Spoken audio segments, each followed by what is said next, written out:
Welcome to Whiskey and Whitetails, the show for those that hunt with a passion and drink with a purpose. As always, I'm Gus. And I'm Matt. And as always, of course, we would like to thank our patrons for their loyal support and always helping us out, feedback on the podcast and other things. Thank you to the Waypoint Network for hosting us. And thank you to you, our listeners and viewers, for watching and viewing and listening and sharing and commenting and all the things. Liking and subscribing. And yeah, if you're new here, welcome. If not, welcome back. We're super excited to bring you another Seaweed Spotlight. This episode is with Bryan, founder and owner of Over Under. Great apparel company. They got a great story. They got a lot of cool stuff. We had a great time talking with them, hanging out with them this week at the week of Seaweed. Yeah, it opens right up with some manly talk. So, take it for what it is. But it was almost like a behind the scenes, the first 30 minutes of the podcast. Yeah, it was a really talking about the current state of America. But I'll tell you what, man, his clothing is unbelievable. We bought, you'll hear in the podcast, I've bought some stuff from him before, but Gus and I both were able to make a purchase on his wax jackets, and they are just, I was driving home today and I told Andy, I was like, I just feel like I'm wearing the clothes that make the part of like what I am, like the outdoorsman side, the hunting side of me, just the all around tough dude. I mean, these jackets are amazing. And I don't know if you got the picture. Did you get the picture I sent you? I don't know. On the inside cover of the jacket, it says this jacket belongs to, and I put my name. Yeah. And then underneath it, it says this jacket was passed down to, because that's how long they're going to last. And I put, I don't have kids. I put one of Gus's children down there that, he's going to, one day he'll be able to enjoy that jacket as much as I will for the next, hopefully 50 years, I guess. Yeah, I hope so. I did see that, and I got maybe a teeny bit emotional, so I didn't send that. For those that don't know, my son, one of my sons, Nolan, shares his middle name is Matt's first name, and that was by design. So, anyways, but yeah, a little bit tear jerker there. Both, great. Both in the feels there on a podcast intro. great quality stuff that you can hand down and share with family. So we're super excited to have that. And it was a great podcast. So before we let you get into that, though, we had some really great sponsors this year that helped make the Seaweed Spotlight series possible for us. So we're going to leave you with a few messages from those folks. So stay tuned. All right, before we share with you the message from this first sponsor, we just wanted to draw a little bit of attention to it. As you've watched the Seaweed Spotlights, you might have noticed the awesome background and the room that we were in. That was a show apartment or suite that the Jasper Charleston loaned to us to make possible for us to record and have guests in a very nice, comfortable, quiet place that was convenient to downtown and where everything was going on for Seaweed this weekend. So a huge shout out to the Jasper Charleston for big thank you for letting us do that. It was a huge help. It was very convenient for everybody to get to us, and I don't think we would have had the success we had with the awesome guests we had this year if it wasn't for that location. So huge thank you, and we look forward to hopefully doing it again. This podcast is brought to you by a world of inspiration, style, and pure creativity at the Jasper Charleston. I'm here to tell you about a place that's changing the game for artists and stylists. Ashley Artisan Suites. Nestled at the base of the Jasper, right where Broad Street meets the Ashley River, this isn't just a spot on the map. It's a vibrant hub in the heart of Charleston's finest neighborhood. Picture this, a collective of local makers, artisans, and health and beauty professionals all coming together to offer you a lush array of health and beauty services, cutting-edge fashion, awe-inspiring art, and handmade treasures that'll make your heart skip a beat. But what sets Ashley Artisan Suites apart? Well, I'll tell you. It's not just a place to work. It's an upscale place where you can surround yourself with other creatives and take your experience to a whole new level. Each suite comes complete with water connections for vanity and sink stations because your creativity should flow just as smoothly as the Ashley River. And here's the kicker.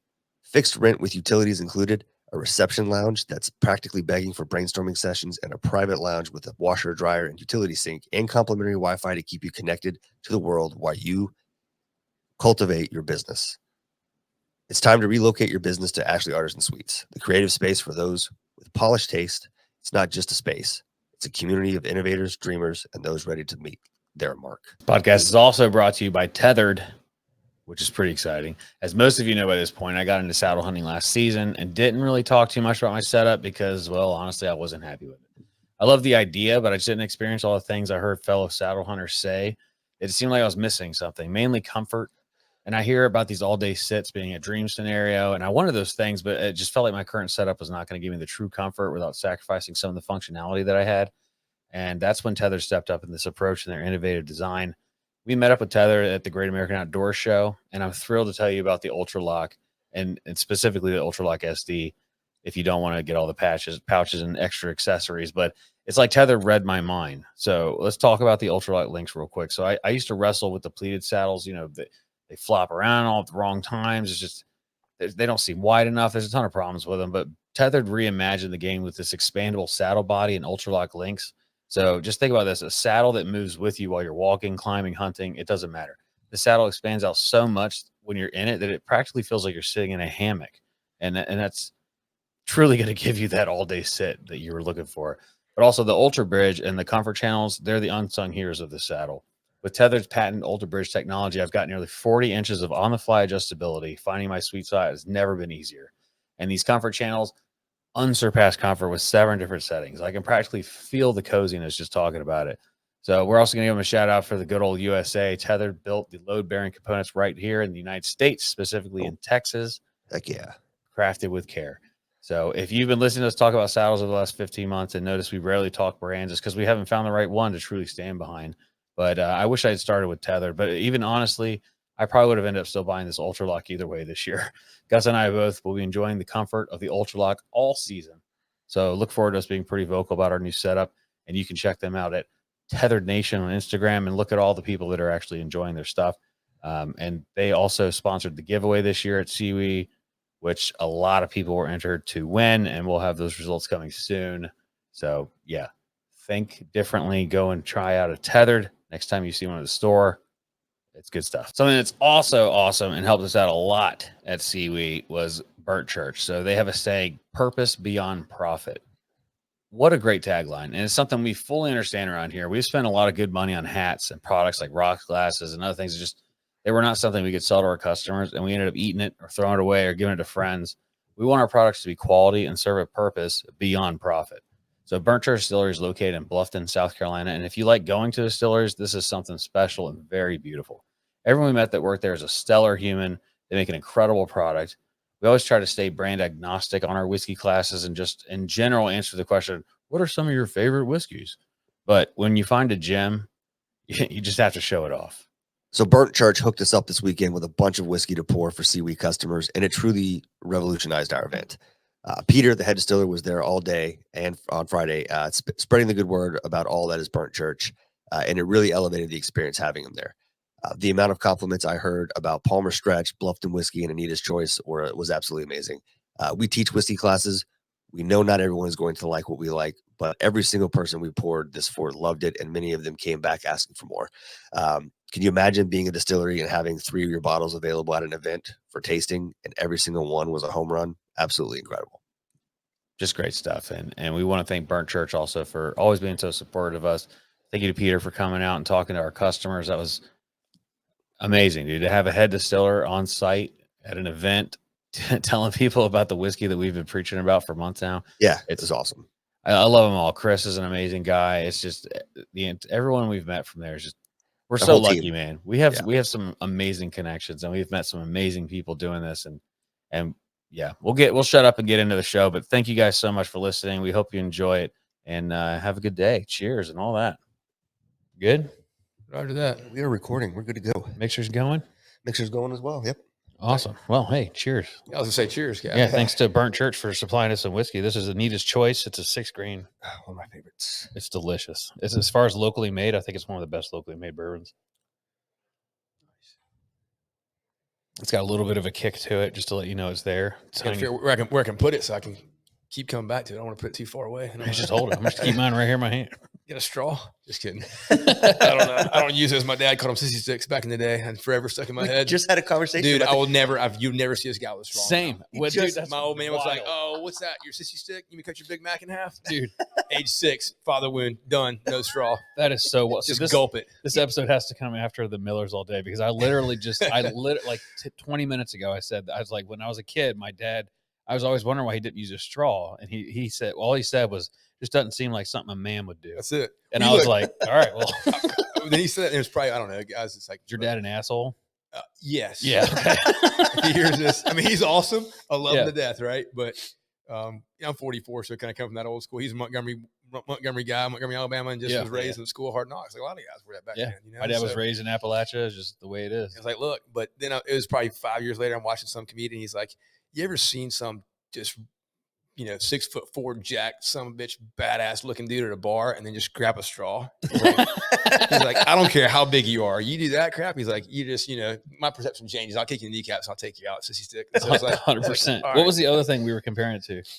I don't remember now. I bet you whatever it was. I bet you don't do that either. Whatever the other one was. I'm pretty, I got it bad when they're like toxic masculinity. I'm like, yeah, probably 100%. Yeah, I think so. Well, we need more of it. Well, you know what's funny, and this is a great. So this is probably a good person to tell this to. So I was reading about birth control of all things, and so they're linked to divorce rates, and the reason why is because women on birth control, and it tricks their body to tell them they're pregnant. Right. So when a woman is pregnant, she wants more of a low key, nurturing guy. Right. So they meet a guy that's low key, soft, nurturing, and just very gentle. And then they go to get pregnant and they come off it, and their instincts go back to protective, strong. Sure. And so it Find a causes grizzly bear. Divorces. People like they can't continue just because of birth it's control. not natural. Right. Like, literally, like we were designed to have kids. Yeah. I mean, we were designed to, like, God put us here to procreate and freaking. For sure. And we need more folks, I say, and be a dad. That's one of the biggest things these days. Like, if you're a dad, be a damn dad. Yeah. Be involved. Be involved for sure. Get your kid off the screen and be a dad. Get him outside. Yeah. All his kids are in scouts, and they're always doing something in the woods. Yeah. Hunting, fishing. Don't get me wrong. Loving every day. It's 2024. They have their time in I front mean, of a screen. But that being said, on the weekends, I get them out to hunt as much as I can. My oldest just finished his Eagle project and is in awesome. Scouts. Both my other two are in Scouts. So any opportunity that I can find to get them outdoors, to teach them life skills, like the Scouts the tagline is I think shaping tomorrow's leaders, and that's what we're doing. Sure. Is creating the next generation, and these are the people who are going to be taking care of us 100%. when we're older, right? In this country, God willing. Yeah. Exactly. So still here. It'll still be here. I don't know. I don't know what it'll look like. I've got a good feeling about. Well, the government's massive. There's no way it's going down. I mean, there's government buildings all over every city and every state. Sure. So, yeah, I don't see the government going down. No, I don't think know we're finally waking up like. and taking this. We've been so apathetic and said, "Hey, yeah, okay, well, you're not taught civics in school. No one. How many kids in high school, college know who their city councilman is? Who their state representative is, who their congressman is. And I'm guilty of it. I just recently passed probably 7-8 years. Like, damn it, I want to have a say in what goes on. Well, the thing is, presidents don't really make the rules. So, like, if you want to change the 100%. rules, a president's not who you focus on. Yeah, but I get off my rabbit trails about puppets and what's going on. Well, I think Obama's running it all right, and that the going theory. Shadow government. Yeah. Well, they had shadow governors in Afghanistan, so why would you think they're Obama, not Soros, Schwab? Right. Yeah. There you go. BlackRock, Vanguard. Yeah, Vanguard. Yeah. All right, we'll stop. We'll go. We got businesses to run. So I can you get me on. This is my other job, right? Yeah. Like digging for truth. Oh yeah, for sure. I think we all do it a little bit. We try to stay non-political, non-religious on here, so we'll counter both sides, of the topic. But sometimes there's only one side. That dog is out. Same. Well, I mean, at some point, it comes down to good versus evil, right? Well, I was like, hey, you can say right, left. You can say, this, that. I was like, at some point, and I'm a believer. So it's like, all right, there's inherently good. Yeah. And I know human beings are like, yes, they're sinful nature, but we are created to have a heart and have compassion and to be good people. And then it's true. Until there's evil forces until the food and water runs out, and then you won't see as many good people. And what are you drinking? Yeah. Right. Exactly. Yeah. When it's turning frogs gay, I'm wondering what's going on. Yeah. Sorry, I've heard a lot of stuff the last 6 years. That's the rumor. Rumor.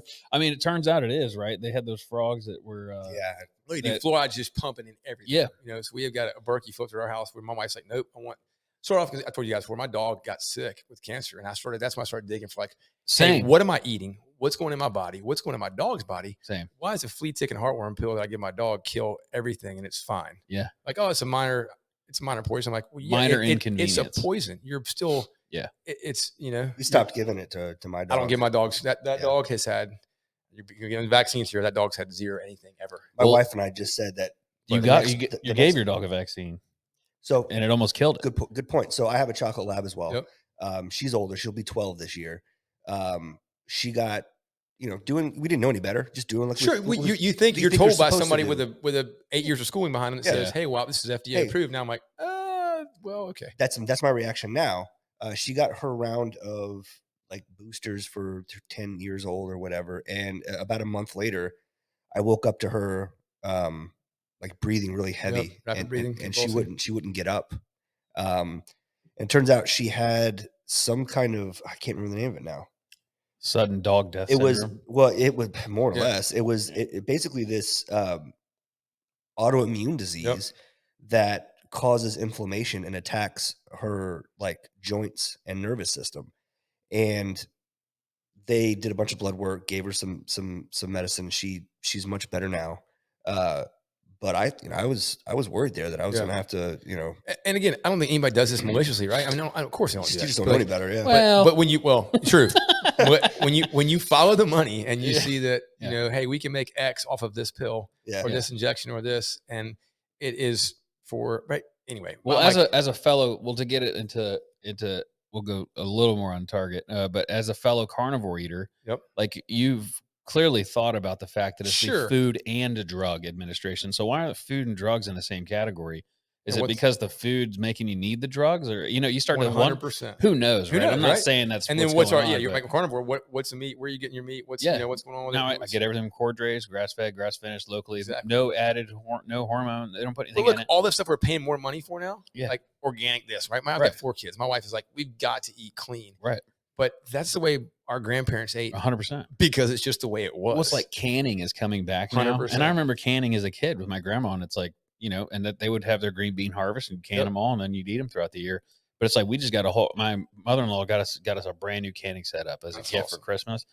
Pumped, dude. Like I'm gonna Yep. put Venice in it. I'm gonna put everything in it. That's it. Well, I just wanna see. I mean, all these folks are going back to their roots. Are going. I mean, I think Right. we're only 2 generations away from 2 generations ago. Everybody's more people in rural areas than not. I was Mhm. watching a lot of documentaries, watching documentaries out the West and different people settled in the West and history. But I think it was like 2 or maybe 3 generations now. Like, well, there was more rural Yep. individuals, and now you look at these, where people are living in. Hell, Charleston's full of them. You know who Putting you people blame? on top of each other. Michelin. Michelin tires. That's Is that it? yeah. That's the All right. they invented Almost- the Michelin star was by Michelin, the tire company, and their whole thing was like leave your shitty little town Gotcha. and drive into the big city and eat. So we have these Michelin star restaurants, right? And so it's like they weren't selling tires because nobody was driving anywhere. And like, how can we get these people to sell more tires? Let's give them destinations. So it's like travel America, go see Yellowstone, There you all that. go. And then before you know it, we're in big city. But Michelin, now we're all trying to leave. We're trying to go Yeah. back to the country. Yeah, you guys are getting overrun here. My God, I've We're been coming here for 12 years just to see. I've been coming here since I was in college 20 years nuts ago. today. Wanted to move here 10 years ago, and now I'm like, Yeah. I could afford a Airstream trailer like I Yeah. have on Yeah. a 20 by 20 foot piece of dirt, maybe. dude, Yeah. It's I nuts. moved here 15 years ago, and my wife and I are actively waiting for our opportunity. Which to get is the hell so outta here. sad, right? Because Charleston, what a cool cultural Cool city spot. it is. What a cool, Beautiful. the history, the architecture, Yeah. the low Dude, I was country. driving over here this morning going to the James and the water was calm. I'm like, what a beautiful boating day. And you could see the Yep. church steeples. Like, this is a great city, And then man. you hit traffic. It's Then like, as soon as you get on Lockwood, you're like, fuck it. fuck this place. or I've got, you tried to see the meme, a guy, like, wasn't there a car driving the Ravenel Bridge, like in the Yeah. walking lane? Yeah. Like New York plates. It- Like, oh, yeah. flooded. Fitting. Well, you Dude, see the guy it's that so drove bad. across the Ravenel Bridge in the walking That's what I'm lane? saying. I got a email from my buddy. He's like, hey, like, I'm officially looking for a new place to live. Yeah. Yeah. 15 years Which ago. sucks, man, because this is a great freaking Yeah. city. Yeah, I live up towards kind of in between Goose Creek and Monk's Corner. Okay. Kind of in the country. It's Yeah. near Cypress Gardens. 15 years ago, from there to downtown was 25 minutes max. Yep. It took me 2 hours to get here today. He Yeah. told me when he was leaving and he got here late. Not that Yeah. it matters, but And see, I mean, I grew up in North Atlanta. And like, I got out of that place because it was great. I mean, it wasn't city. We were in north suburbs anyway, Yeah, City yeah. Springs, and awesome place to grow up. But man, you go. I mean, I started commuting to work back after college. I'm like, I'm not going to spend 4 hours of my day in a car. Yeah. Just won't do Yeah. it. And to be in this great city, but to do that, the first company Anyway. we had in here, that's how it started, was he was sitting in traffic coming back from Charlotte. He worked in Charlotte and lived in Monk's Really? Corner. And he kept trying to get him to start this business with him. He didn't want to do it. And then one day he called him and he was like, I'm sitting in traffic. I'm done. Let's go. And so they Yeah, he's out. created a get it. business. Yeah. well, it's still a cool city. Still glad to be here. We love Seaweed. And Yeah, it's fun to, Seaweed's awesome. Oh, yeah, it's great. John's cool. I've convinced my wife every once in a while. I'm like, at least let's just consider, like at least trying to, we're talks about maybe expanding and bringing some operations up here. Yeah. Yeah. It makes sense for us. We've got a lot of contacts up here. We got some of our board up here. Yeah. And we wanted to open a retail store for years here. So King Street's it's Yeah. you either make it or you don't. that's it. You King got Street's to hard. freaking cut the mustard. So And then they give you a 2-year lease, and you're like, yeah, we'll do it. And then Right. 6 months in, you're like, this is the biggest mistake I've ever made. and that's why, because we came here, we're like, man, CB's been so good to us, and the customer base Yeah. like, don't y'all have it? Like, aren't y'all from here? I'm like, man, I see your stuff all the Yeah. time, and I travel. Like I said, my wife bought a overnight bag from y'all last year. And, That's right. Yeah, it's like every people are always like, "What a nice bag," and I'm like, "Well, I'm gonna tell you why we got it, because I had a problem with overnight bags and zippers." oh yeah, no, Nothing wrong with yours. YKK number 12s. Yeah. Or 10 Yeah. gauge. We use it. Yeah. I mean, only solid brass. So I'm a snob about some of that stuff, right? Like, because when we build quality gear, like our whole goal was like, hey, we started this business, man. My biggest mantra was like, we're gonna be different. We're Yeah. gonna be different, and whether that's whatever it is, right? Whether it's customer service, whether it's products, like no matter what, like I want people to look at our company or experience our company and say, and that's just there's something different about those guys. And part of that too is like anything, right? We were kind of launched when all these things were still brands were coming on left and right, and there's still now talks like sustainable goods. But I was like, man, I literally have my talking about generations ago. Like my granddad was a good old boy from Mobile, Alabama. I mean, again, blue collar guy, but he's like, son, and he was cheap, right? Like, but he spent money on certain things. He spent money on. He's like, Yeah. Firearms, tools, automobiles, and agricultural goods. He's like, you get what you pay for, right? Yeah. And back then too, we had manufacturing here. When John Deere, International Harvester, whatever, Yeah. he had an old Filson coat that I found in his closet. That's why in our jacket now, our wax briar jacket, there's a label in it when you open up on the left side. It says this jacket belongs to, and then below that, and it's a waterproof label. It says this jacket was passed down to. And the whole goal of That's that was cool. like, and that story, Oh, man, it's that's right. great. And it's like, not say I'm some genius, but I was like, man, You're a genius. well, it's cool because it came from my granddad lived to be 98 years old. He and my grandmother married for 73 years, lived in the same little farmhouse outside of Montgomery, Alabama for their duration. The dude was plowing his garden. He's like, got diagnosed with cancer, with pancreatic cancer. He's like, I'm sitting here bawling my eyes out because my best friend, granddad was an awesome man. I called him Papaw. And he was like, son, don't cry for me. He said, but it's hard. I know, boy. He goes, I still look at my life. I bought some batteries the other day with a lifetime guarantee. He said, they say I won't be around in September. I got to plow potatoes. And so he never wore this Filson jacket. He always wore his old white. He had some Levi stuff in the car. He goes, it was too nice to wear because he spent so much money on it.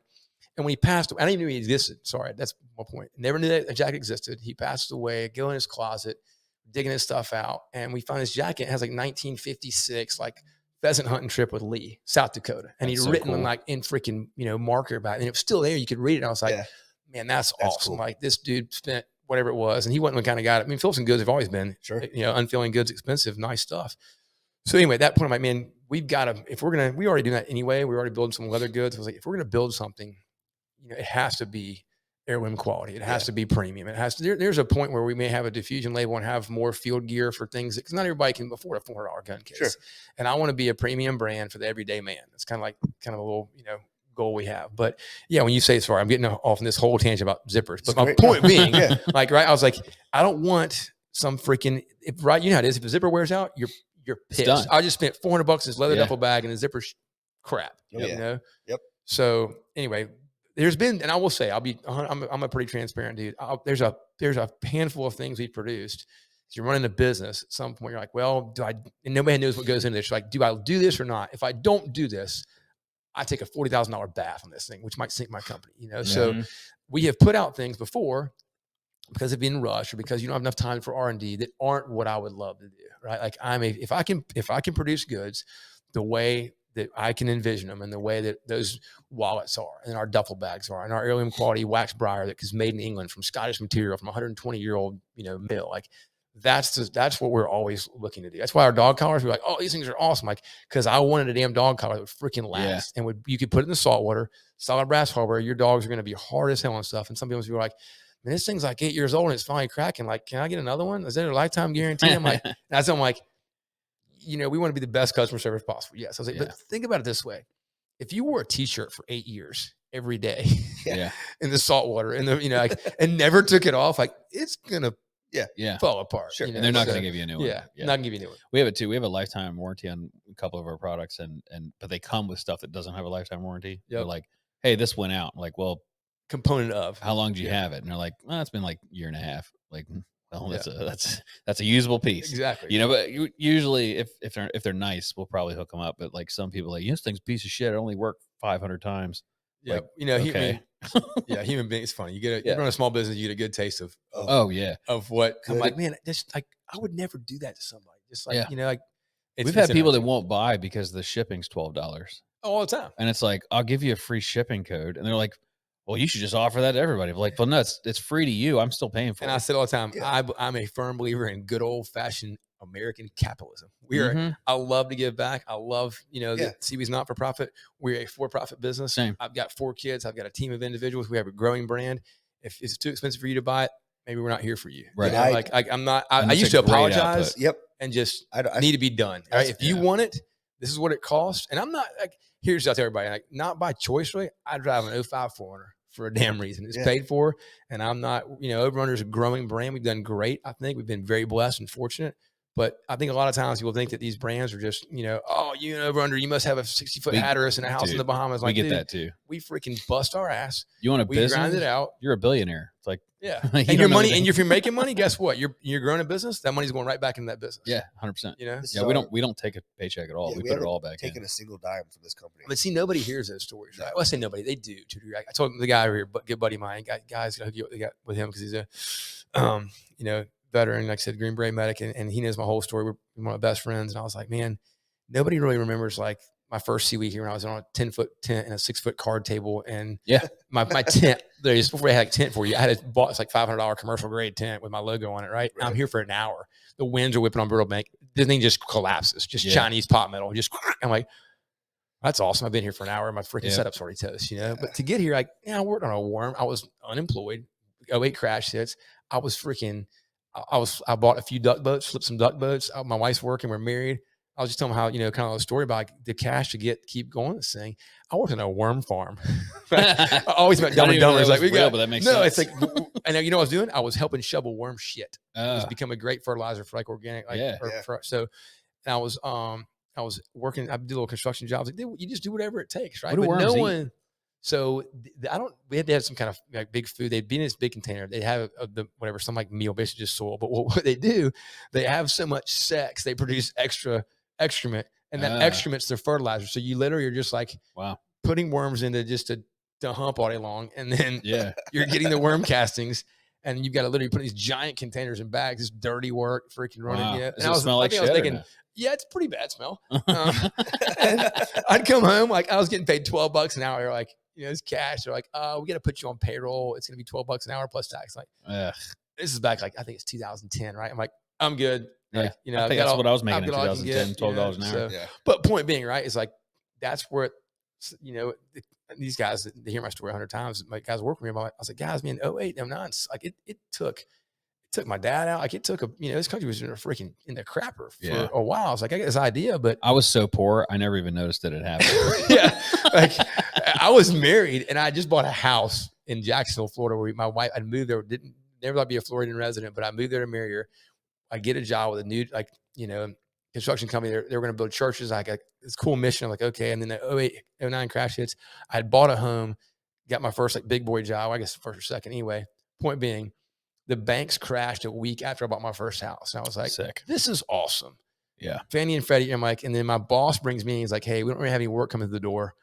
I know I just brought you on. I'm not letting you go yet, but I'm letting you know That you should start looking. You know, it's like, I literally had been paying a mortgage for like 2 weeks. Oh, you know, boy. newlywed. And so, and I guess that kind of dovetails into where I'm going with this. Ton of stress, I bet. Did all that, right? And I'm like, this is bullshit. Like, I got to do something different, right? But and I need to have a little celebration for her here because I don't do a good enough job of giving her props. I was married, right? I can have all the ideas in the world. I can have these visions of premium products and making cool stuff and building a brand, the dog, and the whole deal. But without freaking rather pot to piss in, my wife's like, you know, had been a long line of bankers, very good steward of her money, had saved every dime she had from the time she started working, and she had a nice little nest egg. I mean, it was a chunk, and I was like, hey, I got this business plan. I think I can launch this brand. I think I can do it for 2 years, and then we'll know if it's going to work or not. But I'm going to need our savings. She goes, we've been married for a year. She goes, what do you mean our savings? Like, so separate account. She goes, hey, that's my money. Like, that's what I've saved for like 6-7 years now. Yeah. And I was like, but our pastor said we're married now. It's our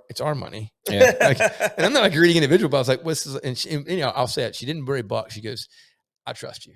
And she's like, well, how much are we going to use of it? I was like, I'm pretty sure all of it. You know, and then Oh, boy. within like 2 years, dude, well, probably within 14 months, I used every red cent Oh, man. of that money. So I say all that because, man, without her, I would literally have had a sketchbook of ideas and a bunch of dreams and Yeah. visions, and I could Never have worked done any of hard, it. this and that. But man, it took that cash and capital to do that. And so without her, I'd be just, you know, I mean, I'm like your typical old country story. I had an old dog, an old truck, an old boat, this little old bungalow house in Jacksonville, Florida, and a sketch pad full of ideas and dreams. Yeah. And no, I didn't want to work for somebody else the rest of my life.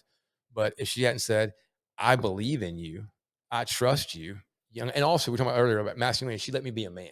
It's like, okay, hey, Yeah. you're the leader of our family. You go Yeah. out, you do this because I want to be a mom one day. Yeah. I was going to say, is there something to be said about the power that your wife looking at you and saying, I believe in you and your ability to do this. There's 100%. something, Words have power for sure. Absolutely, Right? Like, I mean, you can remember we probably all played sports or had teachers or different things, and you can remember when that was either positive or negative impact when somebody said those words. Oh, yeah. Like I never forget talking about my dad. Like, I mean, he's a tough dude, right? Like, I mean, my mom was a nurse. She's like, I love you. Yeah. Like, which is what mom's supposed to do. My dad was like, I was a pretty good athlete, started running back, this and that. I don't think he ever was like, hey, you scored 5 touchdowns. Damn good job, son. It was just like, I think it's important though, to be raised like that. He didn't want, I think he almost felt guilty. He didn't want to put me on a pedestal. Right. Yeah. So I think Overrunner's like, it's like 3rd or 4th year. I think it's 3rd year actually. 4th year. I never forget. I was walking out in front of my house on my phone, just pacing like I do on my phone. And he'd call me out something. He's like, son, I want to tell you, I wasn't a risk taker and I worked for somebody else the rest of my whole life. And he's like, it kind of sucked. Like he got treated pretty poorly a lot of different places. Yeah. And talking about words have power. I just remember this because to this day, it's probably the only time I've said it. He goes, you know, what you've done with this business. I guess started seeing it in Atlanta and we were starting to kind of people, you know, knew who we were, I guess, to a degree. Yeah. But anyway, he's like, I want to tell you what you've built, I think is really incredible. I know I could have never done it. I took guts and I'm proud of you. Yeah. And dude, I'm like at the time, right? I'm at 30. I don't know. This is 8 years ago. I'm 36 years old, 37 years old. I'm like literally just like fighting back. Yeah. Yeah. Getting misty eyed because my old man finally said, yeah, good for you. I'm proud of you. You know, so again, talking about like, you know, being a dad and scouts and things like it is important to have. I mean, words have, but up to this day here, I am 8 years later talking about, you know, freaking emotional about it because it was like to have your father who's the guy who you think is Superman growing up, right? So like to finally say that, you're like, damn, like that'd have been nice a while ago. But you know what? I need it right now. I'll take it. I need it. And I still here I am 8 years later talking about it. Yeah. You know? Yeah. Absolutely. And that's the thing with wives too. Like my wife, you know, when we started the company or whatever, it was my thing is, you know, blah, blah, blah. And it took a while. And I kept telling her like, you know, I'm gone a lot for this and it's a lot of stress. I mean, it's stress on any relationship owning a business. And then eventually I started hearing her saying things like our company. And I was like, there you go. 100%. Now we're in. She's in on it. You know, she's taking ownership of it. And that's awesome. You know, and it's just cool because she posted in on her story the other day just a Seaweed thing. Like Seaweed was coming, and she put in there. She said, "Come see us this weekend," and telling her friends, you know, And like what she meant was whiskey and whitetails. But it's like now I'm like, oh, she has pride about it too. She's proud of the business and proud of what we've done, and you know, she doesn't need to tell me any of that. I can just see it, and it goes a long way. And I've never even told her this. This is the first time she's going to hear it is right now. Because she listens to every single podcast. Well, so that's something you said too. She listens to it. Yeah. You know, like, she'll ask me questions. I mean, she'll correct. We're normally wrong, and she'll correct me. But you guys, it's probably us, right? Like when any small business, like people are like, oh, like, do y'all talk about Overrunner all the time? I'm like, yes, because it's what it's you know, every life. Dinner conversation. It is. Yeah. I mean, we are a lifestyle, but like it is you know, and not to say at the end of the day, right? This is all temporary. I do, you know, understand that. Like it's not. I don't want to be to focus so much that I hang my hat on. This is what I've built. Like my kids are that's my legacy, right? Yeah. My children, like 100%. But this has to be viable and it has to be profitable and it has to continue for me to have that legacy of my children, be in a healthy environment and to grow up to be good people because no matter what, right? We can say the God Almighty dollar I want to, but without money, we can't live, you know? So find that balance is for sure, you know. And then customers too, they give tough. it to you. Because like in the beginning, we got a lot of, how's your little company doing? Little. Hey, how's your t-shirt business? I'm like, and then I'm like, fucking make belts, wallets, dog collar, gun cases, like t-shirts are, you know what? But you know, I was like, you know what? T-shirts are great because they freaking supply the cash to do more cool stuff. And then one day a customer comes up to you and goes, I really like your brand. And you're like, we hit it. It took 4 years, but well, I'm like I said, we talked about your name earlier. It was cool. Like I'm a, you know, whatever, like I love names and slogans. And remember, I was a marketing guy, right? Marketing, advertising minor at UGA, and not that I'm some marketing genius, but the name, your brand. You're not just a name. You're not just not just an experience. Like we said, the power of a brand is because, right, if folks buy into it, they're not just buying because it's a cool name, because you have a cool experience. Like they want to be around you guys and what you've created because it resonates with who they are. And what we've always wanted to do was events. We started the company with the intention of like events someday, but you can't just Whiskey and Whitetails presents. Nobody knows it. So you got to spend 5 years in the trenches, shaking hands, kissing babies, doing collaborations, and getting to know people. The podcast is great for it. We've met a ton of people through the podcast, but it's like, the day that I want to do an event, guess who I'm going to call? I'm going to call you. I'm going to call people that we know. I'm like, hey, I got this event going on. We've already sold, whatever the deal may be. And it's like, I'd love to have you there. And I'll probably tell you, because I would love to have you at the event. I just don't want to say it on here and give it away. But we've got a bunch of great ideas. But let's get back to Overrunner. Like, I'm going to talk, as you know. No, so I know. It's cool. Great. That was a great introduction. And let's move to the company itself. Let's tell people about that. Yep. So, this is hard to do in a which time we got? and my guys, 40 team, 40 minutes minimum. Anybody that knows me is like, hey, give me the bullet points, Bryan. Because I'm like, hey, so I'll be in all of it. So I think we got some of the beginning. Yeah, you did. So I mean, so here I was, right? I was, well, let me come full circle. I grew up in an environment I was a sports kid like a lot of guys, right? But I love the outdoors. So when I wasn't playing ball, that was football, baseball, basketball, swimming, do whatever. Like I was just, my parents like, man, this kid's got a lot of energy, as you can tell from tents. And he was like, keep this son of a gun busy. But like a lot of kids, right? My grandparents had some acreage back in the day, and growing up in North Atlanta, I was saying earlier about, generations being removed from the rural environment. Most of my buddies I grew up with, that I connected with, that we played ball with, had grandparents that had property somewhere outside of Atlanta. Well, when you're in Sandy Springs, Georgia, and you're fighting traffic 35 years, 35 years ago to go Buckhead baseball, your parents on the weekends usually want to go do something outside of sports if you've got time. Yeah. So a lot of who we became friends with, this too, like you'll see, y'all have kids, like, we're friends with my kids' friends' parents, right? So we naturally gravitated towards the folks that like to do things that my dad liked to do. My dad liked, he was involved in the outdoors. And it's funny, you guys, it's all Whitetails. Like being a Georgia kid, that's what you did. I didn't duck hunt growing up. I wanted to, but I got chasing wood ducks later. But so anyway, point being is I grew up in that. I always say wood ducks are the deer hunter's deer hunter's duck. 100%. I mean, and in Georgia, like if Georgia's in the low country, you guys got some ducks here. You got a good little, South Carolina, Ace Basin's a special thing. Ace Basin's nuts. But, where I grew up, like, man, once you got, after deer hunting, it was like, to quail hunt, you had to know somebody, you had to have property, you had to manage it, and wild birds are gone. It's an expensive hobby. So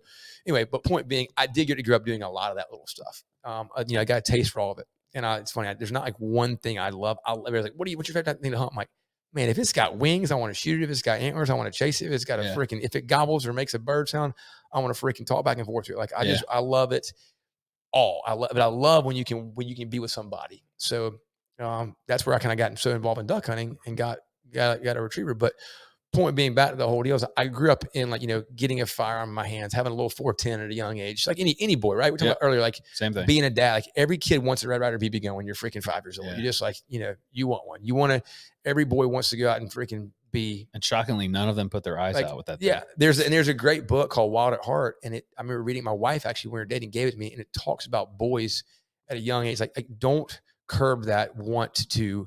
They get a peanut butter and jelly sandwich. What they do, they eat it in the shape of a gun, right? And they're like, no, Tommy's not a little son of a bitch, like being some crazy killer. He's doing it because that's who he's made to be is a man, right? It's just primal. So I was that kid that always wanted to have, just get my first BB gun. I was like, I got a cross on an airplane. I was like, oh, this is awesome. But my granddad taught me how to shoot and hunt, and my dad did too. But we literally grew up deer hunting, right? That was like in Georgia, and there was only a few doe days, so.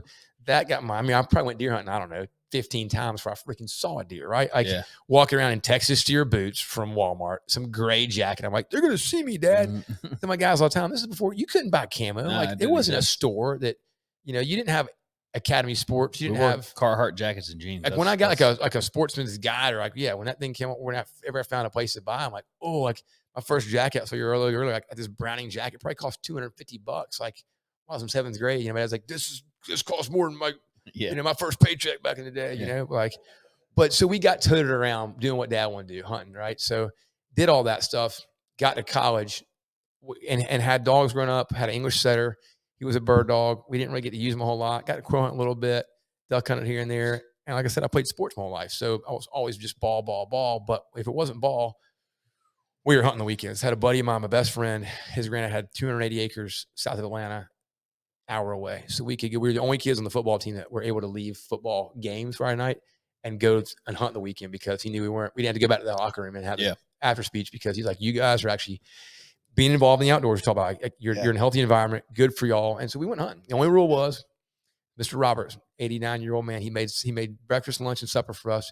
We helped fix the fences at the cows, all stuff, and we took care of his property. My buddy's granddad, we had to be in church at 10 a.m. So 9:50, that Lincoln Town Car, you'd hear a horn. I'd be the deer stand like, dang it, I hear, it's probably a 130 class deer. I got my bow but you had to be in church. Yep. So did a lot of that stuff growing up. Anyway, that all being said, like that was impactful to me to be involved in the outdoors, be in a community, understanding that I wasn't getting in trouble. I was out chasing God's creation and God's creatures. And it was fun. Yeah. And it was rewarding because I was getting to eat what I shot. And, it's just proud. Like I said, you want to be a man. You want to feel like you're doing something worthy. And that throw that chase, man, whether it's a turkey goblin, I've only heard elk bugle a handful of times. That's my bucket list for me. But when you know how it is, like you're in a deer stand 20 feet up in the air, you got your bow and you hear something freaking that ain't a squirrel comes in the woods, like your heart's pounding. You can't replace that feeling. So it was addictive for sure. So I love that. And then I got to college and was like, man, I've got some time on my hands, there's a WMA 30 minutes away. It's got swamps. Like I got a shotgun. I want to go shoot ducks. And I was a University of Georgia fraternity guy. Well, on any given night, chapter night, there'd be 35 labs in the front yard. And I was like, damn, that's cool. But a lot of these guys had these dogs and didn't use them. So I was like, man, can I borrow your dog? I was the guy. I was like, I'm going to go get a boat, figure this out, and just start doing it, And I guess that time, maybe the internet's coming out. I don't know, I'm buying, wood duck call, figuring out how to freaking call. And you don't really call wood ducks, but you can whistle a little bit and buying mallard calls, our wood duck call works. Listen, I've turned many a woody on the right, so people can say, whatever, but I'm telling you, I've done it. I've blown it. And I've watched him dive in. I texted him on the field and I was like, dude, this wood duck call works 100%. It blew my mind because I always thought it was a novelty. It's not real, but it does work. That's how I got into the waterfowl side of things. And really with that, I started hunting a lot. I was like, man, this is freaking awesome, but you're shooting a bird as big as a shoebox. Yeah. It falls down 30, 40 yards away. I'm like looking for it in a swamp or reeds or swamp. Yeah. And so, that's where it came. So I'm in college doing that. And I started taking my buddy's dogs, and his dog's name was typical. Like now it's like popular, but this is in Drake, but this is also, this is in 02. So Drake, I don't think it was a brand yet. Just, Drake Mallard, he's from Waycross, Georgia, Stuart Penley, great dude. It was like, man, you can use Drake whenever you want. And he wasn't trained by any means, but he was a lab. He's the guy that started Drake? No, this is just this is a buddy of mine. His dog's name was Drake. I was like, how random. Sorry, no, that'd be a great story. Yeah. But my point is, I'd be long-winded here. I started using retrievers. I started understanding. I watched these, my English setter growing up. I got to go quail hunting a little bit with some places. My dad had buddies in Alabama, and watching dogs work, as we all know, is freaking, you guys are just quail hunting. Crazy. It's addictive, right? So like, I had seen setters and pointers. That's the only reason I'll quail hunt is to watch if there's dogs. Right? Yeah. And I never really been around labs. I mean, outside of labs being a house dog or cool retrieving, and I didn't grow up in the hunting in field trials, but man, when I started seeing what these dogs could do, and I'm like, man, it was just the way that God made them. They were created that way. Webb, this dog was not trained, but he's like, that's a bird. I can smell it. I want to get it. Right. Yeah. And I was like, man, this would be super cool to have my own dog one day. But I was in college. I didn't want to, I saw a lot of guys, not being mean, but a lot of my buddies had dogs that shouldn't have dogs. I see it all the time. They were literally, going on I got a duck dog away games. Like I'm like, dude, that dog can't be in a kennel freaking all day long. Well, that and they duck hunt 3 times a year. It's like you don't really need a duck dog. So you fast forward, I go many years, whatever, meet my wife in Athens, Georgia. She's an Auburn girl. She's born and raised in Athens, goes to school at Auburn. Pretty cool story there. It's a whole different ball game. But I had a guy tell me she's coming to work here. I was working at an old men's store, clothing store. So like literally I kind of start touching and feeling nice stuff. Like these pants we made in Italy called Zanella pants, selling these HS Trask bison shoes. So grew up kind of around the outdoors, but also then got a taste for like quality goods, and had a few nice things. My dad was a pretty cheap dude. He wasn't, but every once in a while you'd spend some money on some good gear. Right. And so that's when I was like, okay, more for me, it was more tools and different, nice guns. Like he's like, hey, let's get something. Let's go get something. Let's go get something that's going to last, So like a Stoger. Yeah. I've got a few of them. Do you? Yeah. I mean, my dad's like, I got a deal. I bought 6 of these for $30 a piece. I'm like, Yeah, that makes all right, sense. You know, like, That checks. You can just yeah. throw them away when they rust. It's Yeah, great exactly. when you got buddies that want to Listen. go on a duck trip and That's true. 3 of them don't have a gun here. oh, 100%. You can drop it. You can trip. It's trip automatic. in the swamp Yeah, and drop you can, it. that's the reason I stick with Mossberg pump 835. I've still got a Mossberg 835 paddle pump. You know, I got push a pole. Whatever. Supernova, and that thing I've used it as a walking stick in the Yep. swamp before. I don't care about that thing at But all. back in the day, right? Even that's when we were probably about the same age. Like I was always using pumps. Like I Yeah. know I can freaking chuck a I shell. still use pumps hard. and over unders. Yep. So yeah, now that's coming back now, right? Guys are like, I bet you duck on the over under. I'm like, I do now. Like, I duck back in hunt the with day, that. I was like, I wanted Dude, 3 shells. Buddy. My over under, if I go duck hunting, it's a quail gun. But if I go Yeah. duck hunting with people, the way the chokes are set up, I always give them that, and they'll kill more ducks than I do with that Benelli. Yep. And it's fun too to have like, you know, it's bad that where things are coming back, right? It's all about nostalgia and folks want right. what they had. And it is cool to have. You got 2 shots, man, you better make them freaking count. Yeah. You know? So Keeps you from stacking loads and being illegal. yeah, there you go. Not that any of us Never done that would ever before. do that. Yeah, Right. that would never happen. I don't even know what that means. But yeah, so I heard somebody talk about it. Right. That's funny. Yeah, I'm not an outlaw, DNR. Uh-huh. I got plugs in. Don't worry. Exactly. I've never gotten a ticket for shooting under moving power, for baiting ducks, for I'm gonna teach you a little something about baiting ducks. Molasses. Yellow raincoat yeah. There you go. from the sky. It looks like a pile of corn. So funny story. I And was it's, hunting a and spot. it's totally legal. It's probably not good to talk about. I was hunting a spot. I won't say where. DNR doesn't listen. There so might we're have good. been some yellow acorns out in that spot. Yeah.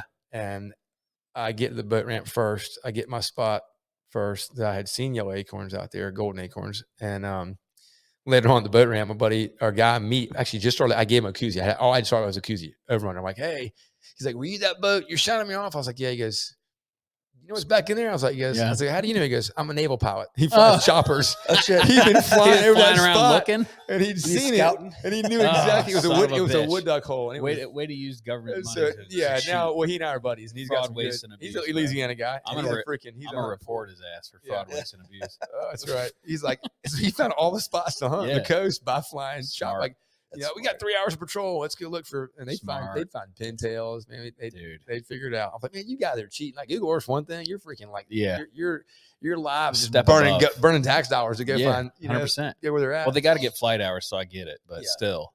But it was fun, yeah. So, but anyway, I digress as always. But so, yeah, get out of school, meet my wife, and I have a girlfriend at the time. I'm like, man, you know, economy's kind of starting to float a little bit. Move to Jacksonville, get a job with a builder, and I'm watching these brands, right? Like I'm out of college. I've seen Southern Proper kind of come on. Vineyard Vines has been around since '98, and I'm like, okay. Yeah. And that was when things were just preppy and all these little, you know. But again, You got to wear Different- 2 polo different shirts. than right. Stacking Lacoste polo Yeah. shirts. Like, I again, did it. Did you? Yeah, dude. Did you I use a was straw? super cool. when you No, I didn't do it long. I went through a lot of phases. Yeah, I yeah. was like, I wore Timberlands and chains, and I've done a lot of things, and then I went back to boots and jeans. But Well, it's, yeah, part of that's just being a young guy. Yeah, finding trying to your figure out identity, where you figure out blend, where yeah. you fit in. Yeah. I don't want to be my grandpa. You know, I want to be my own Yeah. man.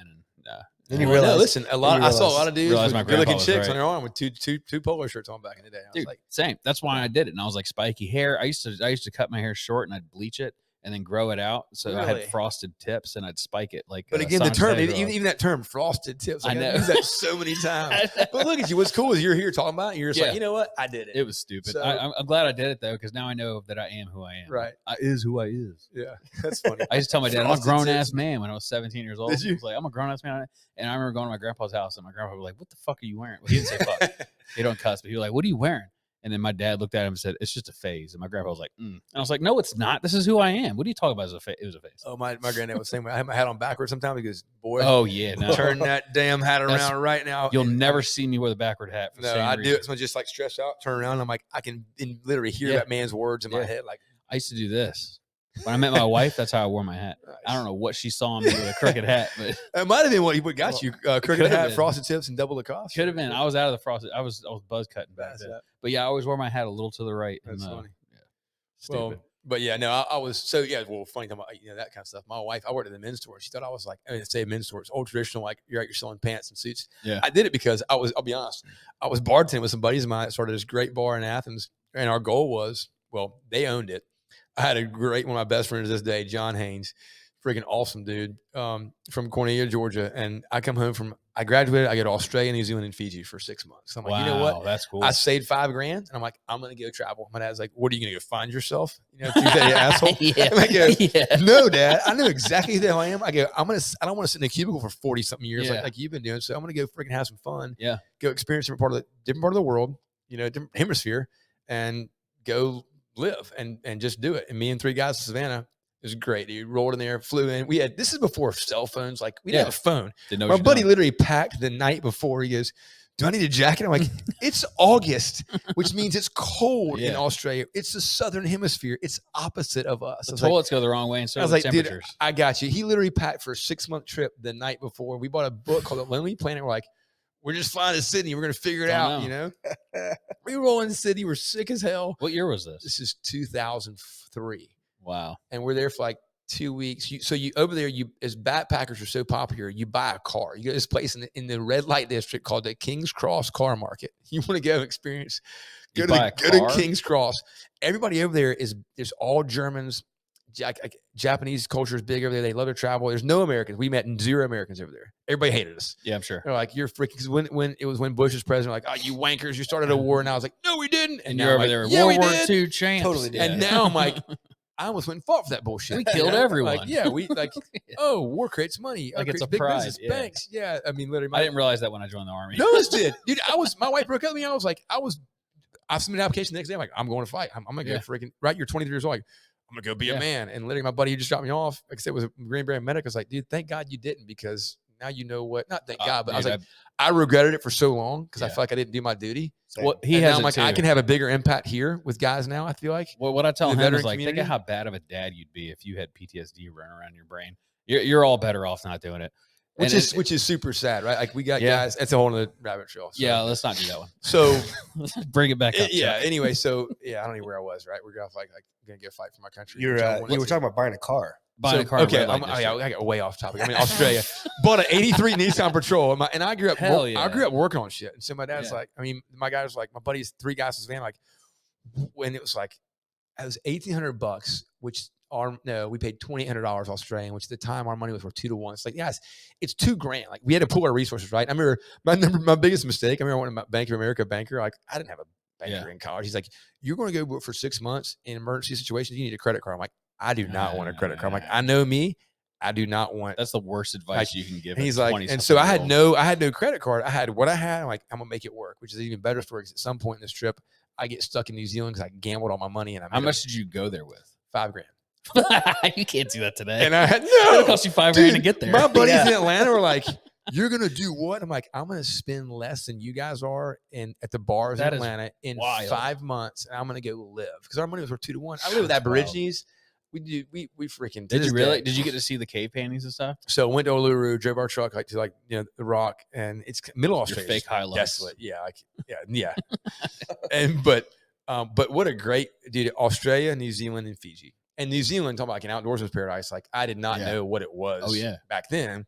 And of course, I have a pot to piss and had our money. I'm like, there's red stag walking around. There's freaking every species of duck. I'm like, everybody's like, did you hunt? I'm like, I'd got to trout fish a little bit. I saw a ton of wildlife. I'd love to freaking go chase now, but it was beautiful country. Can't afford to do it today. Those hunts in New Zealand are dude. And the only place I've been, all the countries I say, like Australia, New Zealand, and Fiji, not the only place I've been, but went to this place called the Whitsunday Islands in Fraser Island, Australia. Fraser Island is standalone. It's the largest sand island in the world. Is that where they did the COVID? They dropped people off there and they had to probably now detox, which pissed me off. Right? I'm like, I'm a freaking truth or freedom fighter. Don't force me to wear a mask and vaccinate me, but whatever. And I'm watching. Well, yeah, I'm like, so same pure blood. Yeah. So I'm watching freaking hashtag no coronary heart disease. Exactly. Yeah. Sorry, everybody.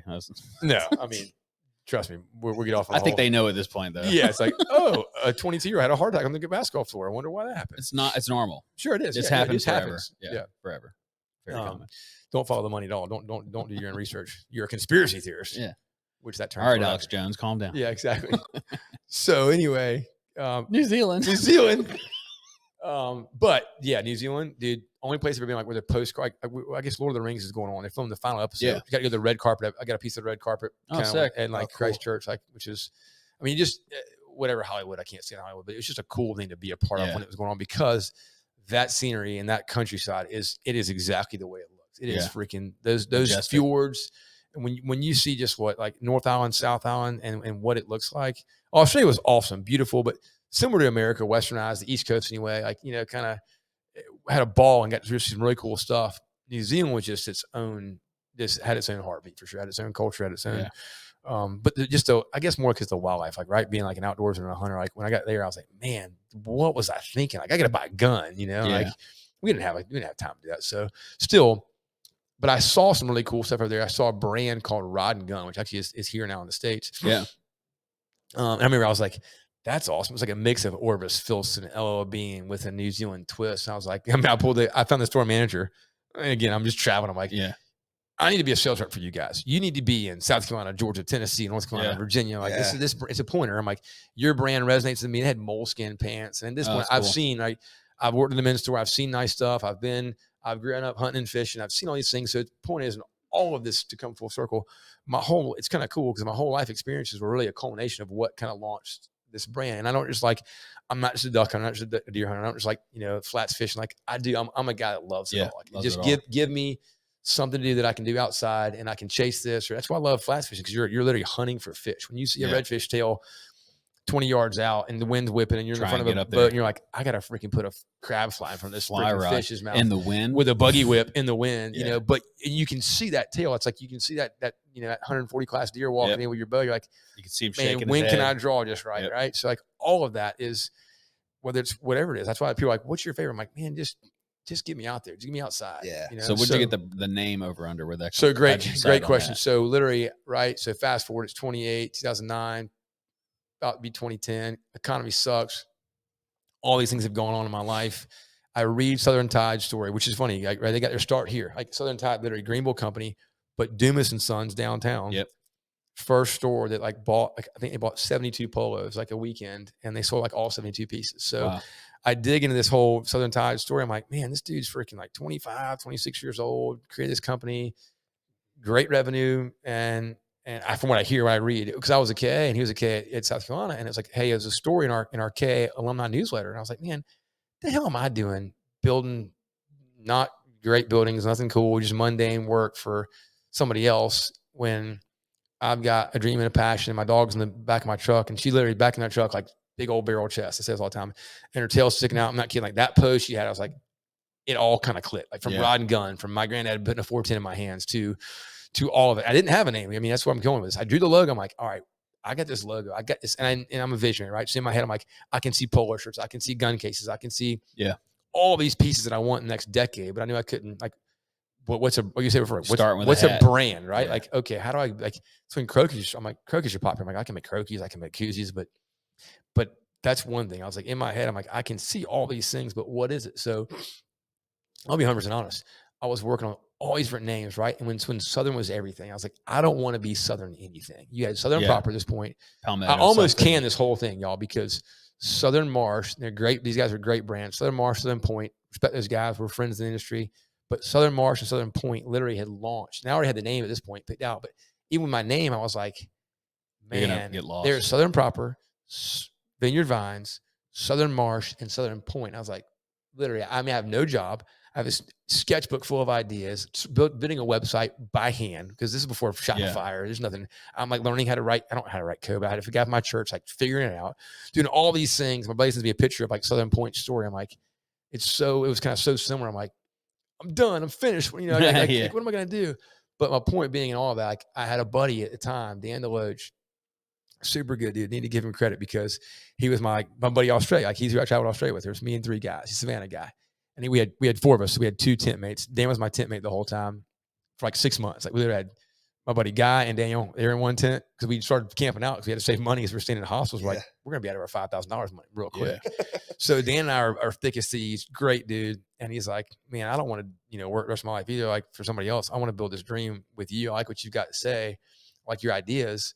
I think I have a cool name that I want to run by you. And he's like, I was like, I was like, Dan, I was telling my guy, I'm looking at old shotguns. Like, let's figure out something like this. Like, it's obviously a lab. Like, and he just goes, man, I had this name come to me last night. It's called Over Under.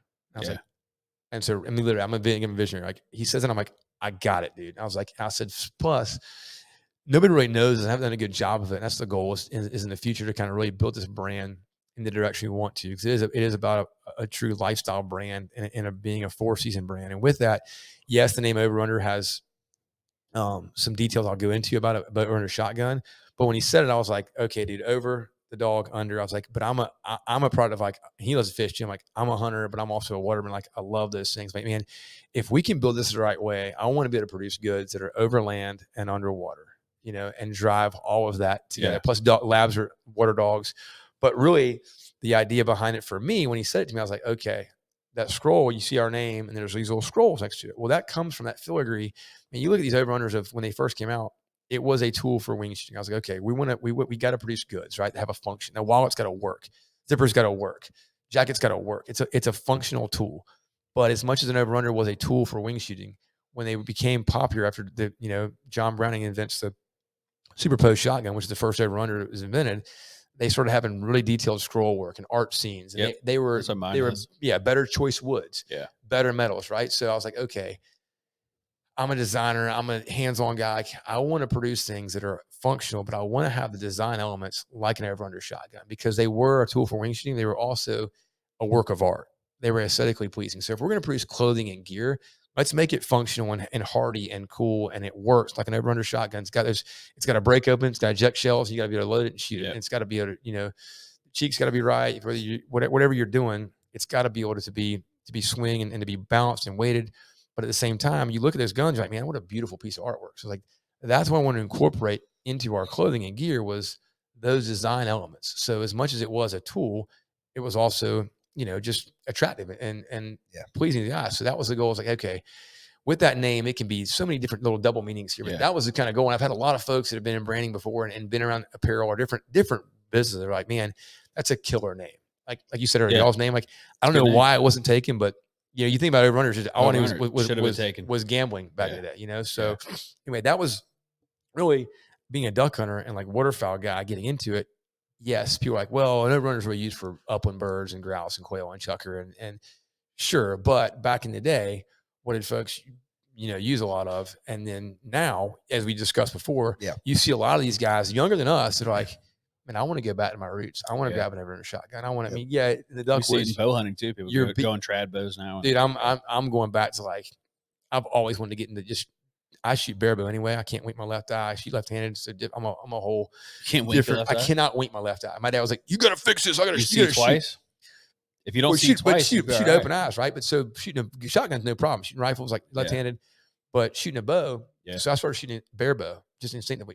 Now I can't put them like you guys can, probably that close, but I've never lost a deer in the woods bow hunting, and I want to get back to my roots and get a recurve, right? I start doing flip pallet style. A guy makes his own errors, but anyway, flip pallets. I don't even go down that rabbit hole. That's an amazing dude, though. And like, that's who we need more. Like him. I always tell people, he is the most famous person you've never heard of. If you go to his page, he has unbelievable 100%, and he just posts like dumb shit. Like, he doesn't even. And he doesn't know who I am. He wouldn't know who I am. He doesn't know. He wouldn't know. I met him at a few different events, ICAST and things like. But I follow him because the dude's like making his own errors. Right? Like he's at. I met him through Graham.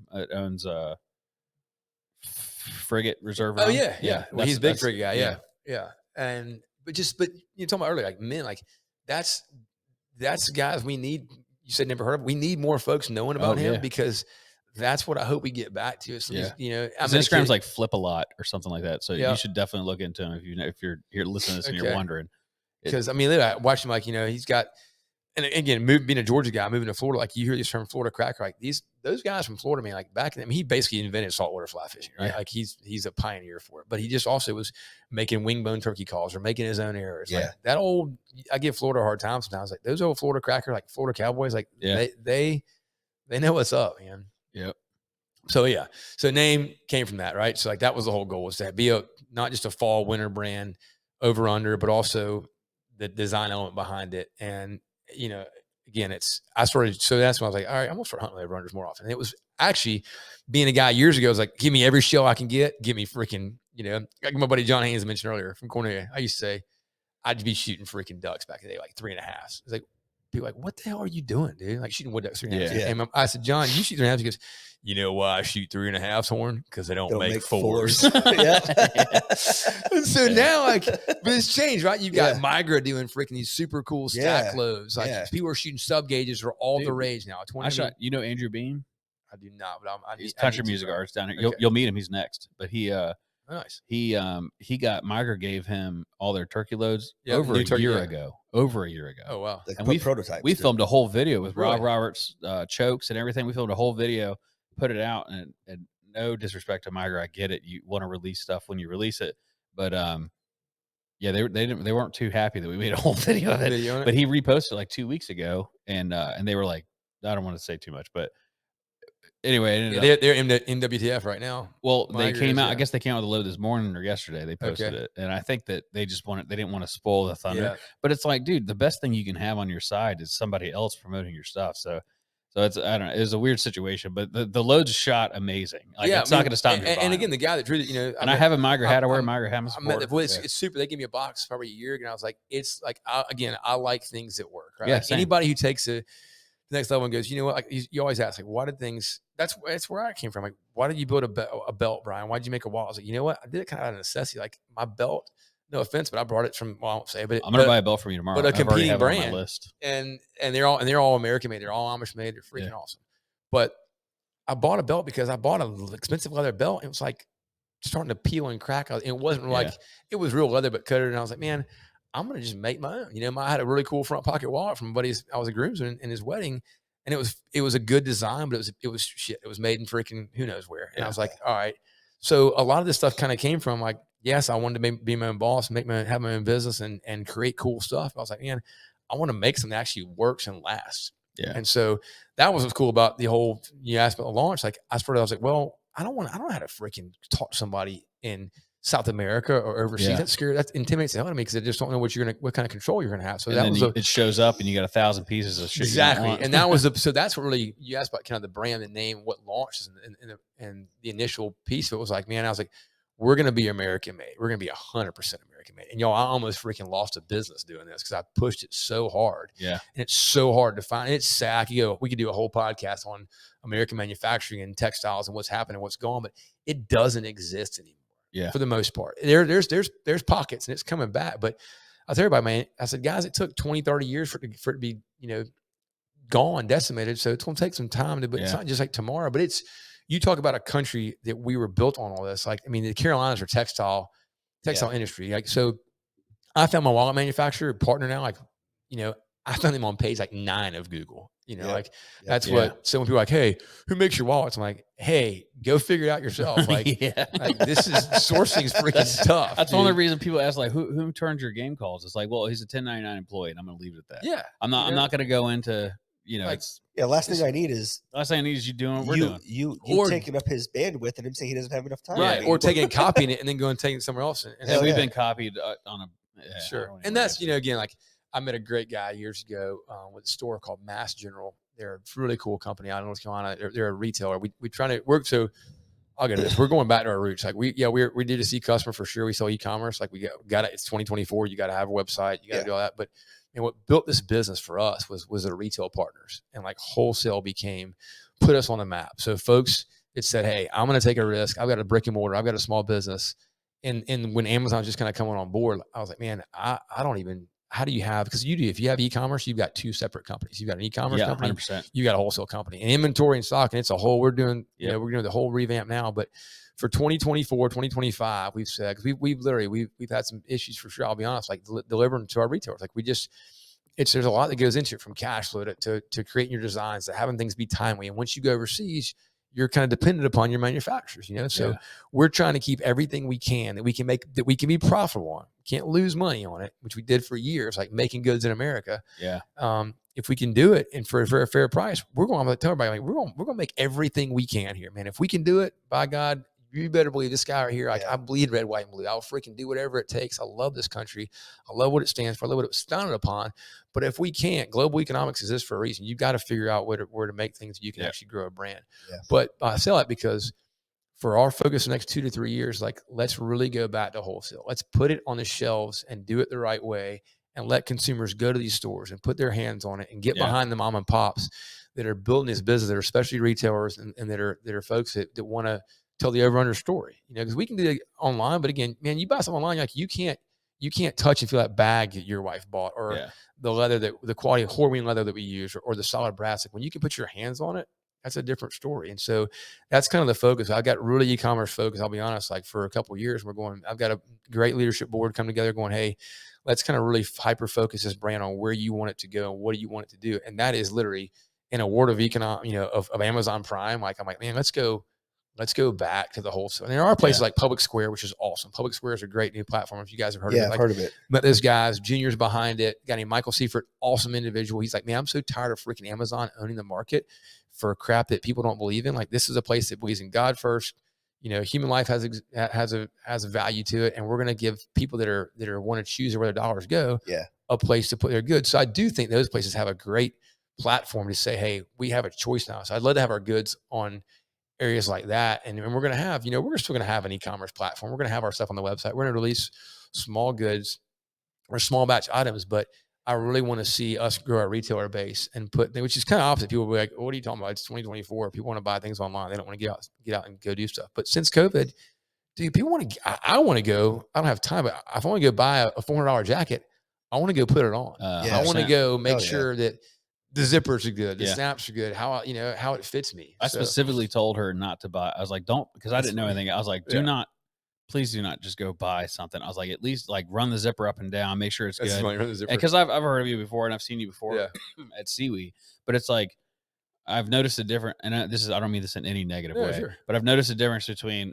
the company 5 years ago or 6 years before, maybe 2016-ish. So like there and now. And when I walked by your booth last, I know you hire employees and all that stuff. And I think I talked to you then, and now I'm talking to like some kid and I'm asking questions and I'm like, I was like, well, I'm gonna let my wife figure it out. And I told her, I was like, ask questions. Don't just buy something. And she went over there and she ran the zipper or whatever. And she's like, I think it's good. I was like, well, it's your overnight bag. So if you think it's good, and I'm telling you, get? Is it all leather or is big it one? canvas? Yeah, it's canvas. Okay. I think canvas. No, bottom? it is canvas. Yeah, canvas and then leather bottom, maybe canvas. I don't remember. She uses it. Those are all made in South Carolina. Yeah, and it's been great. And I'm telling you, everywhere we take it, people are like, who makes this bag? Yeah, everybody picks it up. That's awesome. It's good stuff. That's again, we come here like I love coming here. Those are the things that I love to hear. Yeah, because as a brand, literally, I tell everybody all the time, like you come to Seaweed and you get. It's good for me as a founder and owner, like to get those attaboys, because there's some days I'm like, what the hell? Oh yeah, totally. Did I get myself? And also, like, you really only hear the negatives, even for us. Like, we hear when we screw up, especially on podcasts, say the wrong thing. I mean, what are you gonna do? I don't know everything. Sometimes we get on tangents and I say some shit. But it's like when people say, "I love what they're like," I don't even know how to take it because I'm just not used to it. What were you gonna say? Oh, I was gonna say we should talk to you about doing a collaboration. 100%. We've been trying to get a product that we want to offer. We cannot find anyone that makes it or a source for it. And what it is I don't know what it is, but we'll talk about it later. Off air. Yeah, but it's right in the ballpark of what you guys already do, and I think it'd be a cool collaboration. Well, that's what I was saying earlier. Like, we started making these whiskey glasses. You guys, like, bourbon and whiskey glasses. Like, we made these bison wrapped whiskey glasses years ago. Yeah, I've been doing it forever. Like, it's got it's a obviously our typical rocks glass. It's got our logo in like a shotgun shelf. So you see it. Yep. Inside, it's etched in there. Pretty cool. But I took bison leather, which was cool. Like, I buy bison. You'd be like, oh, what do you get? Buffalo. I'm like, well, it's still, which is another story. I just watched a great documentary on bison. You talk about it, just a super sad, like, dude. The symbol of them, like just like the bald eagle symbol of America. So was a freaking like. I wish it was the bison. The only reason they did there's a great PBS documentary. I mean PBS, whatever, but like I love Ken Burns and watch some of these. But it's a two-part special. When you talk about like this, it is sad to watch, but it's good to watch to understand like what's happened. But those animals are just, to me, I love just outdoors. I love nature. I love creation. I love what God gave us. And those animals are freaking awesome. They were all over the place, right? From Lewis and Clark when they first saw them to then within 80 years, they went for, so it's funny, they went on an expedition trying to find bison to put one in the Smithsonian. They spent 3 months looking for them in 1885 and they couldn't find one. Versus 1807 when there's just, millions of them running across. The other thing too on that topic is a lot of people are like, well, Americans are the one that killed it. Like the Indians used every single. That's not true. The Indians, they believed that bisons could communicate with each other. So if they went on a hunt, they thought that if any survived, they would tell. So they would run them off cliffs. They'd run entire the cliffs. There's still places you can go. You to can that. still see them where it's charred up the side of the Yep. cliff where all that fat just sat there and burned because nobody used it. But yeah, it's But like, yeah, and that's bison where are like nuts. they're, but they'll, you know, again, like that's why I love, like it's a nostalgic piece for us. Like we make a bison leather tote, a bison leather tote bag, a bison duffel, but those bison glasses, like it's just become you know, a thing. Everybody's like, oh man, I loved it. You know, and we kind of did you guys probably haven't seen it, but I've got a set for you guys that they'll be here tomorrow. You guys come get them. But on the bison, I had a great designer I worked with back in the day. I was like, hey, I'd love to have like a whiskey barrel for his body. So it's his bison head and his body is a barrel. Nice. Nice. But it's a, you know, bison rat whiskey glass, but it's just cool because things have kind of come on with you know, what you guys do, the bourbon craze, as we all know, is gotten popular. And so it's funny myself because we've done a lot of cool stuff over the years and things. Talk about, you know, 5 or 6 years in the trenches. Like it takes time to get traction, right? When you're a small guy, you're trying just to tell your story, get your name out there. And people go all the time, oh, these are badass. When did you make these? I'm like, I've had them for 9 years. I've sold 300 sets in 9 years. And now it's like, all right, can't make them fast enough. Right. We do a game calls. We're like, you sell mallard calls? Yeah. Yeah, I've been selling them for 3 years. Well, that's why these in-person events, right? Because people are like, oh my gosh, you make a bunch of stuff. I'm like, I have 100-page catalog. You know, one of my things I was going to ask is like, let's run through some of the products you make. But then I was like, that's a stupid question. I can literally take an hour. Yeah. I mean, what we do everything from dog collars to gun cases to shell bags to wax jackets made in England to T-shirts to hats to leather belts that are American made. Or all our leather goods it's all been American made. Our dog collars are what we kind of become known for now. Like they're waterproof, hardcore. I was like, look, guys, we just, 13 colors of them, but we make ladies' tote bags that I had a design for when I saw a lady's big old leather bag in Marion Square. So it's called the Marion tote. So when I say all the time to the CB staff, I'm like, man, CB's been so impactful for us. Like a lot of my design ideas and cool connections and creations have literally come from doing these in-person events, and Charleston just makes sense for us, right? Like I'm a Southern guy. I grew up in the South. Like it's just, but you've got South Carolina still has a great waterfowl community. Like, again, there's still, I'm a Georgia guy. We're chasing wood ducks and swamps, trying to shoot some, a handful of this and that. Here, it's that like I said before, ace basin, but just, you've got that old, South Carolina's a cool state, man. There's a lot of, this event in itself, like I meet so many folks like, man, I love this event because, it's got waterfowl, it's got artwork, it's got upland game, it's got, it really epitomizes the outdoorsman lifestyle. Like it is a lifestyle. Waterman, you got, but it is. It's food, art, clothes, everything. Also, the oyster roast, like hanging out, like the Charleston area is just literally sportsman's paradise. And it 100%, it's contagious, right? I came here, I'll never forget. Bought our Airstream show 9 years ago. First time we had it at Burbank, set up shop. They're like, aren't y'all from here? Like, do you have Overrunner's base at a Charleston? Like, don't y'all like? I'm like, no, like you should be. I'm like, I know. Yeah. And literally this day I've got her card. You should just put it on there that you're from. I almost put like rather than Established 2010, like Overrunner Charles, which is like I said before, we do have some things in the works to have, have some infrastructure here, which is it makes sense from a brand standpoint, right? And everybody wants a flagship store. Like at this point, I'll be honest, again, being 100% transparent, like we're older than we should be to not have a flagship store. And it's like, man, you see what we do and see and how much we sell here. And people just not bragging, but people love to come here and hang out and want to experience it. Yeah. Again, for us, like I also think you would sell like crazy on King Street. 100%. Just to the people that come here, they come here to, like, if you think about it, if you travel, like you go to Nashville, I'm going to buy something from Nashville. You're going to buy a cowboy hat. I'm going to go to Texas. You're going to buy boots. It's like you come to Charleston, you're going to buy outdoorsman wear. That's just fancy stuff and hunting stuff. It's just what it's known for. And you bring up a good point. Like, I've got a business partner, right? He's a stakeholder in the business, and he came on 1.5 years ago, and he owns an amazing private duck club called Straight Lake. And check them out. They're freaking, it's an equity club. So like you got to, it's things above where, where us, I'm not going, but I got you. I'm not going there. But a great guy. Self-made, built, sold his business and started this. And he took talking about risk and gambling. Like he put his, waivers on the line and built this amazing community and duck club. But my point is, he came here 2 years ago. We were first kind of he was in it, we were selling to his lodge, and he was just a friend. I was like, hey, I'd like to ask you to be on our board just from a mentorship standpoint, ask advice. We're trying to grow and scale and grow the business. And he comes here, he's like, why don't you put a store here? He's like, man, alive. This is, he's kind of got it and saw it. You know? And so, name is Max Sharp. Heck of a gentleman. Just been a great. I'm trying to now kind of look at guys that have done it. Because my dad worked for somebody else. I didn't have a playbook of entrepreneurial and business skills. Same. We figured it out by and failing. how to go do it. And you look at these guys that have done it well, and they had somebody that either taught them or showed them or had a good playbook to go off of it. And I didn't use a playbook I should have, but I just kind of went, I'm going to go 100 miles an hour as fast as I can. And you can do that for a little while. At some point you go, hey, I've got to have a growth plan. I've got to have strategy. I've got to have guys that are older, wiser, smarter, with that business acumen to kind of do that. So that's where we are now. And that's why I bring up, Charleston and King Street, because it makes sense for us to try and 100%. and at least be looking at, you can do pop-up shops, this and that, but so many folks here think that we're like, don't you have aren't you from here? Or don't you have a store here? And I've got so many buddies that are here and being a, UGA guy. So I say it because seaweed, when people come here, like, they just want to be around the brand, which is like the power of a brand. Not boasting here, but I love to come to this event and seaweed and Charleston and get to be at Brittle Bank, because we have so many folks, like, we only see once a year. Like, man, they get to come interact. They want to come pet my dog. They want to come tell me they bought a belt 10 years ago. And they want to show it to me. Damn thing is still, and I'm like, that's what, earlier, like, hearing I'm proud of you, or having those words have power.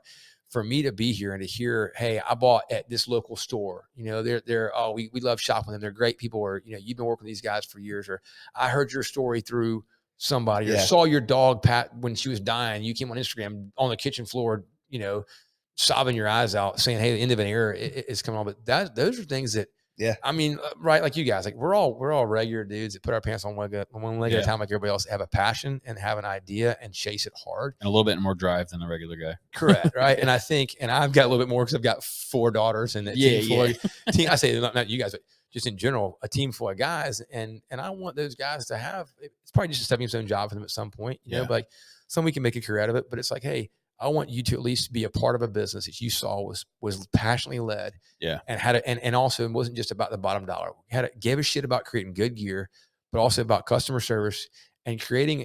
You said earlier, like, it's a lifestyle. Like, we are like, and the thing is, like, I live it. I don't live like I used to, because I got a bunch of kids. Yeah, like I know that jacket should have a good zipper. I know why, if the pouch is back here and the zipper's up high, why you can't reach back and put a bird in there, because I actually have done it and do it and enjoy it. And I'm going to go out there and field test it. It's almost like an entrepreneurship when you hire guys, like, you're teaching them more than just how to run the store, but like how to live your life in general. Dude, they're getting a great, like, college course in small business, logistics, marketing, advertising, finance, like all of it. And also what's been really cool is we got these guys, like, they bought their first gun with us. I'm like, hey, you work for us. I'm going to teach you how to shoot. Go out there and shoot sporting clays. Like, and they, if you've never taken a guy to go shoot, or a guy or a girl to go shoot a gun, they're like, no one I've ever taken to shoot a gun is like, that sucked. Like, no, that was awesome. That was empowering. Yeah. That was cool. I want to do it. Right. And like, I'm like, they go, well, I just never thought. I'm like, it's your God-given right. Like, the Second Amendment is a powerful, meaningful, part of our Constitution that you need to embrace and empower and be responsible about it. But anyways, that's been cool to watch these young guys go, man, I want to get into that, and seeing, and that's our whole goal, right? Like, our motto is preserving the sporting lifestyle. I mean, that is what I chose as our benchmark of a motto. So to do that, to preserve that way of life, means it's my job to be a good steward of land conservation, but also empowering these young guys to go, hey, this is what it's like when you go out and you get to go chase these. We don't just shoot stuff to shoot stuff. Like, it's when you get to shoot a handful of quail or a handful of ducks, or an awesome, harvest an awesome buck, like, and you get to eat what you shot. That is a feels good. It feels good, right? It's like, it's where we were created to do. So that's where that motto, we haven't forgotten that.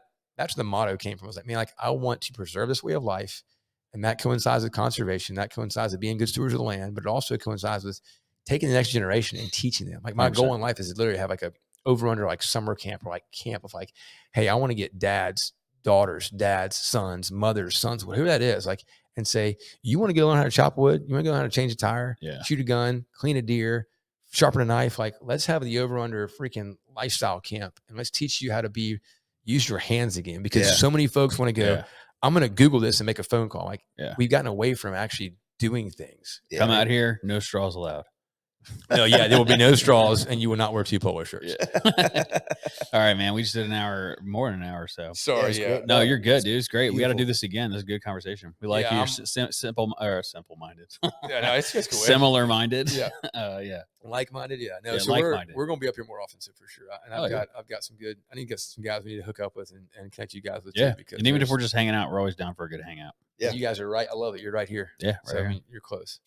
Indeed. Cool. Thanks for letting me coming on. talk for just ramble Yeah, on. thanks about for all coming, kind of man. Stuff from, Yeah, you want to plug anything? you know, like a lot of folks. Pretty but, sure you can just Google over under. And Yeah, you can find it. we've got a website. It's Over Under Clothing, which is funny. Like, it was like, man, clothing is like more like proper. I was like, but at the time, this is how my That's mind what works. it was. I wasn't an outfitter. Yeah. We don't provide. I want to be a poser.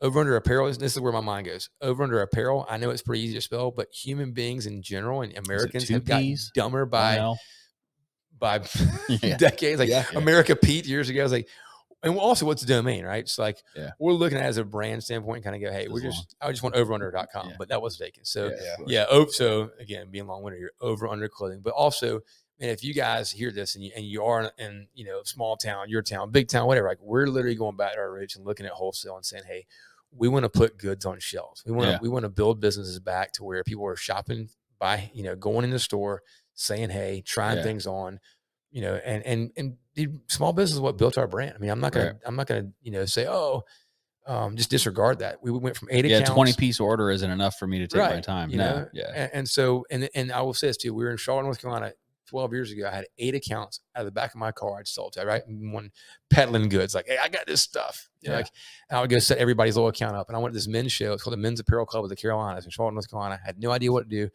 Brought my first dog. You weren't ready to have a dog. Brought a dog. Like, whatever. I'm gonna ask forgiveness later. Yeah. Had a live prop. Had a bunch of cool stuff. Yeah. Had 3 order forms: choice A, choice B, choice C. Left there with 80 new accounts and was like, Dang. holy shit, I got to talk about the tail. What do we do now? Yeah. And that's to put us on the map. So what do you do? Now we're, this thing, like, we need to do more things like Seaweed. There's some really cool events, but we're looking at having more of a road crew bouncing around from events. Because you can't replace, meeting folks in person. 100%. Absolutely. Talking about the brand and making that connection. So I just got to figure out how to duplicate myself and be on the road. Same. That's the hardest part. All right, dude. Thanks for coming on. We appreciate it. Thanks everybody for listening, and catch you next week. Awesome. Thank you guys. Yep. Bye.